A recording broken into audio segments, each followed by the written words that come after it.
Guys, ഇന്നാണ് ഇലക്ഷന്റെ result വേണ്ടത്. നമുക്ക് ചെറിയൊരു ടെൻഷൻ ഉണ്ട്.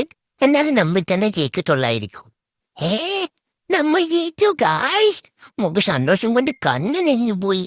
ഇത് നമ്മുടെ വിജയമാണ്. എല്ലാവരും നമുക്ക് വേണ്ടി വോട്ട് ചെയ്തതിന് ഒരുപാട് നന്ദിയുണ്ട്. ഹായ് ചേട്ടാ, മോളാണ് ഇവിടെ ജയിച്ചത്. എന്തെങ്കിലും ചേട്ടന് ആവശ്യം ഉണ്ടെങ്കിൽ മോളോട് ചോദിക്കണം. എന്തുവാടാ ഈ ക്യാമറ ഇട്ട് വായു തോന്നുന്നു? മാറ്റടാ. നമസ്കാരം. വോട്ട് ചെയ്ത എല്ലാവർക്കും ഒരുപാട് നന്ദി. സന്തോഷം കൊണ്ട് എന്ത് പറയാനെന്ന് മൂക്ക് അറിയിട്ടില്ല. നമുക്കെല്ലാരും പോയി കണ്ടാലോ ഗായ്സ്? പട്ടി ചേട്ടാ, മോളെ ജയിപ്പിച്ചതിന് ഒരുപാട് നന്ദിയുണ്ട്. ചേട്ടന് വേണ്ടി മോള് ബിസ്ക്കറ്റ് കൊണ്ടുവന്നിട്ടുണ്ട്. ഇന്നാ ചേട്ടാ കഴിച്ചോ. മോളിനിട്ട് ഫുഡൊക്കെ സെറ്റാക്കി തരാം. ചേച്ചിമാരെ, മോളെ ജയിപ്പിച്ചതിന് ഒരുപാട് നന്ദി. നിങ്ങൾക്കായിട്ട് മോളാണ് 1 കിലോ അരിയായിട്ടാണ് വന്നിട്ടുള്ളത്. ഇനി തൊട്ട് എല്ലാവർക്കും ഫുഡും റേഷനും എല്ലാം മോൾ തരും. നിന്നോട്ട് ഇവിടെ ആരെയും മോൾ പട്ടിണിക്ക് ഇടൂല. ഇത് സത്യം.